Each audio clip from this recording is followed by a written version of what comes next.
Hello, welcome to Prajim Technologies. I'm Venkat. This is part 5 of SQL Server. In this session, we'll understand what is cascading referential integrity constraint is all about. Now, to understand this session properly, I strongly recommend watching parts 3 and 4. In part 3, we have seen how to create tables and add primary and foreign key constraints. And in part 4, we have seen how to add a default constraint. If you remember, we have been working with tables TBL person and TBL gender in parts 3 and 4. And we have marked this gender ID column as a foreign key column within this TBL person table. So if I ask you what is the gender of Jade, what will you do? You'll check the value of this gender ID column, go to TBL gender table, check okay, number 2 is female, so Jade's gender is female. Now let's imagine what's going to happen if I delete this female record from TBL gender table. Obviously, Jade and May records will have no meaning. So if I ask you what is Jade's and May gender, number 2, we don't have a corresponding record here, so we will not be able to tell their gender. So these two records, Jade and May, will become orphan records. That's why by default SQL Server doesn't allow these kinds of deletes. Okay, let's flip back to SQL Server Management Studio, and if you look at the sample data that we have within these two tables, now if you look at Simon, the gender of Simon is 2, which is female. Now let's imagine what's going to happen if I delete this female record from TBL gender table. Mind you, in TBL person, there are still rows referring that value. So obviously, when I try to delete, I get an error. Okay, look at this. The error says there is, the delete statement conflicted with the reference constraint TBL person gender FK. Okay, so what is this TBL person gender FK? If you remember, in part 3 of this video series, we have created a foreign key constraint with this name, TBL person gender FK. So what is this constraint saying? This constraint is basically saying, so if we expand this tables and column specifications, so in TBL person, the gender ID column is referring to ID column in TBL gender. So that's what we have said using this foreign key constraint. Okay, now if you look, if you scroll down a little bit in this foreign key relationships window, there is this insert and update specification.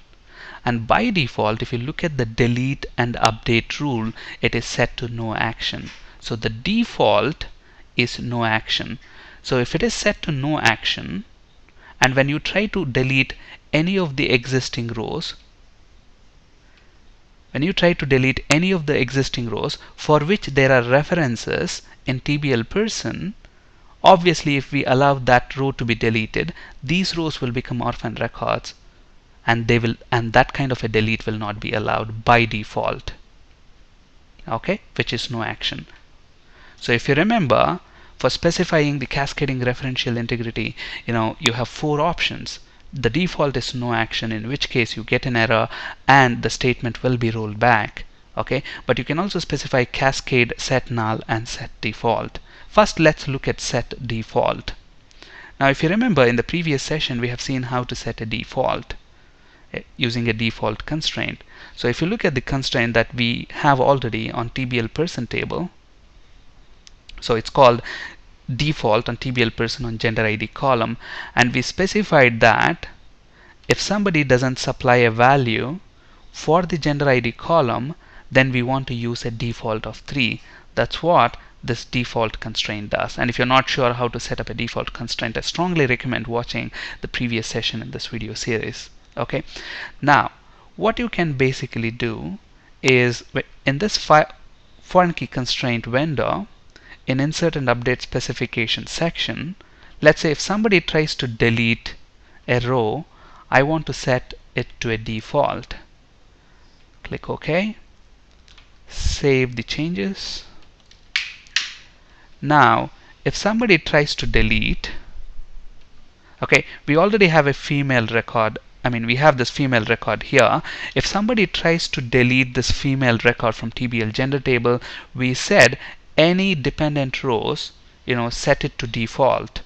And the default that we have here is it's going to set that to 3. Okay, so now let's try to delete this and see what's going to happen. And we select the data back, you should see Simon gender ID set to default, which is 3. Okay, and along the same lines, you have other options as well. You can either cascade the delete and update operation, or you can set to null. Okay, let's see how set null works. So obviously, if you want to change the update and delete cascade operation, so you come to the insert and update specification. In the delete rule, let us say I want to set null instead of set default. Close and save it. Now let's go back to the tables. So in TBL person table, if you look at this, there are, let's say, John and Rich. Their gender is male. Now let us say I want to delete this male record. So what did we specify in cascading referential integrity? We said, use set null. Okay, so when I delete this male record from this table, from the primary key table, what's going to happen for the dependent rows? The gender ID for the dependent rows will be set to null. So in this case, John and Rich rows will be set to null. So let's execute that. Now let's select the data back. So John and Rich gender ID is set to null. Okay, and the final option that we have is cascade. Okay, as the name suggests, we want to cascade the update and delete operation to the dependent table. Okay, so how do we do that? Go into the foreign key constraint window. In insert and update specification section, instead of set null, we will say cascade. Close that, save.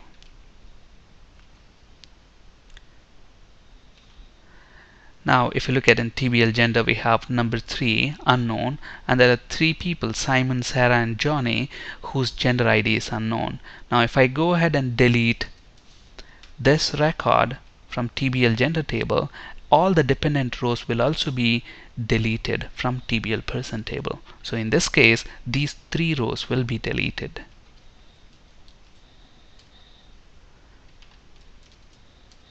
Okay, so gone all, those 3 rows are gone now. Okay, so basically, there are 4 options available for you when setting up cascading referential integrity constraint. The default is no action. If you set this option, by default you get an error and the update and delete statements will be rolled back. Otherwise, you can cascade the updates and deletes, or you can set null. The dependent rows can be set to null, or they can be set to defaults. Here you can find resources for ASP.NET and C# interview questions. That's it for today. Thank you for listening. Have a great day.